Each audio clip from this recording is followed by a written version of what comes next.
Perkenalkan, nama saya Khairunisa Tirta Nurdani, asal sekolah MA PPMI Asalam. Assalamualaikum warahmatullahi wabarakatuh. Alhamdulillahirabbil alamin. Assalatu wassalamu ala nabiyil karim wa ala alihi wa ashabihi illa yaumiddin. Asyhadu an la ilaha illallah wa asyhadu anna Muhammadar Rasulullah.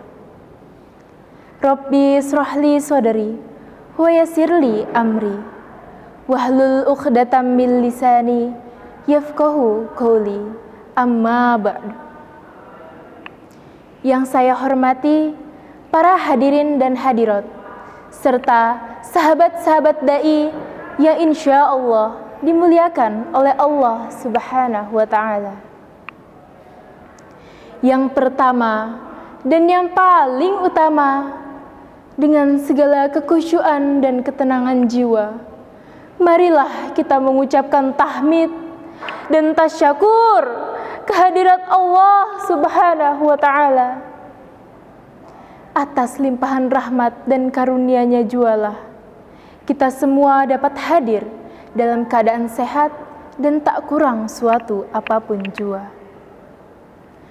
Selanjutnya sholawat dan salam tak lupa dan senantiasa semoga tetap tercurahkan pada Nabi penyelamat, Nabi pembawa rahmat, Nabi yang ditunggu-tunggu syafaatnya di hari kiamat.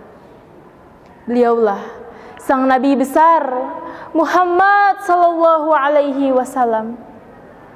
Karena beliaulah kita semua dapat mengetahui ajaran-ajaran Islam, sehingga kita dapat membedakan mana sesuatu yang hak dan mana sesuatu yang batil. Sahabat dai, Nabi Muhammad sallallahu alaihi wasallam tidak melulu mengajarkan ritual keagamaan. Dalam beberapa kesempatan, beliau juga mengingatkan para sahabat akan pentingnya menjaga kelestarian lingkungan. Jika lingkungan rusak, maka manusia juga yang akan menanggung dampaknya. Karena bagaimanapun, manusia dan lingkungan dengan segala aspeknya yang berbeda-beda itu saling terkait dan saling membutuhkan. Negara kita terkenal dengan kesuburan tanahnya, terkenal dengan tingginya kebudayaannya, terkenal dengan kekayaan negerinya. Namun, sangat disayangkan, dengan seluruh fasilitas alam yang telah Allah beri, tidak semua orang mampu menjaganya dengan baik. Seringkali kita lihat di setiap channel televisi, pasti ada saja masalah yang intinya menayangkan tentang bencana-bencana yang disebabkan oleh manusia itu sendiri. Begitu lalainyakah kita dalam menjaga lingkungan ini? Lalu, bagaimana nasib bangsa kita ke depannya jika bencana-bencana yang disebabkan oleh manusia ini terus berlanjut? Allah Subhanahu wa ta'ala memerintahkan kepada kita untuk tidak membuat kerusakan di muka bumi. Sebagaimana firman-Nya yang berbunyi, "Wala tufsidu fil ardi ba'da islahiha wad'uhu khaufan wa tama'a. Innallaha qaribun minal muhsinin." Yang artinya, dan janganlah kamu membuat kerusakan di muka bumi setelah Allah memperbaikinya, dan berdoalah kamu kepada Allah dengan rasa takut yang amat dalam tidak akan diterima dan harapan akan dikabulkan. Sesungguhnya Allah amat dekat kepada orang-orang yang berbuat baik. Sahabat dai yang insya Allah dirahmati oleh Allah Subhanahu wa ta'ala, Nabi Muhammad sallallahu alaihi wasallam telah memberikan beberapa rambu dan arahan umum terkait pelestarian lingkungan. Pertama, melarang mencemari lingkungan. Nabi sangat tegas terkait dengan hal ini. Dalam salah satu hadis riwayat Abu Daud, Ahmad, dan Ibnu Majah, beliau melarang keras seseorang buang air besar di sungai-sungai yang mengalir, di jalan yang dilalui orang, dan tempat berteduh. Selain itu, Nabi juga melarang seseorang yang buang air besar di air yang tidak mengalir, karena hal itu dapat merusak air tersebut. Kedua, menghemat air. Suatu ketika, Nabi Muhammad SAW menasihati sahabatnya yang bernama Sa'ad karena berlebih-lebihan dalam menggunakan air ketika berwudu. Padahal ketika itu, air yang tersedia sangat melimpah. Hal itu membuat Sa'ad bingung dan bertanya kepada Nabi perihal yang dilakukannya. "Wahai Rasulullah, apakah di dalam berwudu ada berlebih-lebihan?" Tanya Sa'ad. "Ya, walaupun pada saat itu engkau sedang berada di sungai yang mengalir," kata Nabi Rasulullah SAW. Melalui hadis ini, Nabi mengingatkan kepada kita untuk selalu menghemat air. Selain air, penggunaan listrik, minyak, dan energi lainnya juga harus kita hemat, tidak berlebih-lebihan. Ketiga, menanam tumbuhan. Dalam upaya menjaga lingkungan, Nabi Muhammad SAW menganjurkan kepada umatnya untuk menanam tumbuh-tumbuhan di lahan-lahan yang kosong.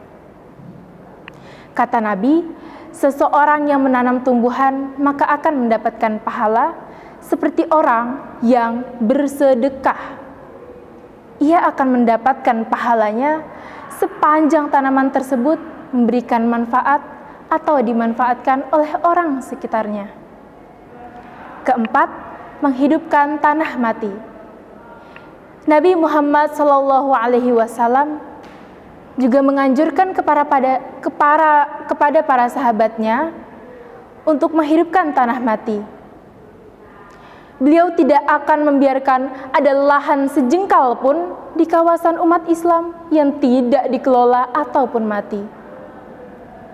Barang siapa yang menghidupkan tanah mati, maka baginya pahala.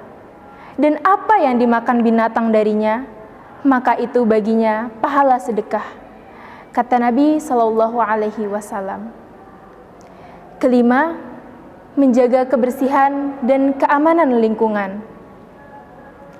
Suatu ketika, Nabi Muhammad SAW bersabda bahwa Allah pernah memperlihatkan kepadanya amal baik dan amal buruk dari umatnya.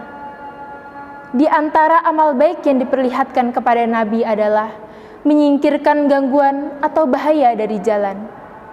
Sedangkan amal buruk yang dilakukan umatnya adalah meludah di masjid dan tidak membersihkannya. Sahabat dai, Nabi Muhammad SAW menekankan kepada kita untuk selalu menjaga kebersihan lingkungan, karena Allah menyukai kebersihan. Suatu hari, Nabi Muhammad SAW pernah mencagarkan suatu lahan di sebuah wilayah, di antaranya lembah, padang rumput, dan tumbuhan di sekitar Madinah. Beliau tidak akan membiarkan siapapun menggunakan lahan yang dilindunginya itu untuk kepentingan pribadi, karena lahan tersebut untuk kemaslahatan bersama.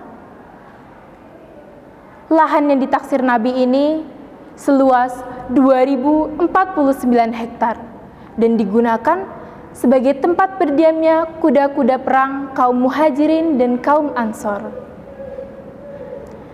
Hadirin yang berbahagia, demikianlah cara Nabi menjaga dan melestarikan lingkungan. Memang, zaman Nabi dan zaman kita ini sangatlah berbeda kompleks. Dan Nabi Muhammad SAW telah memberi rambu-rambu dan arahan umum terkait dengan cara menjaga dan melestarikan lingkungan. sehingga kita patut untuk mensyukurinya.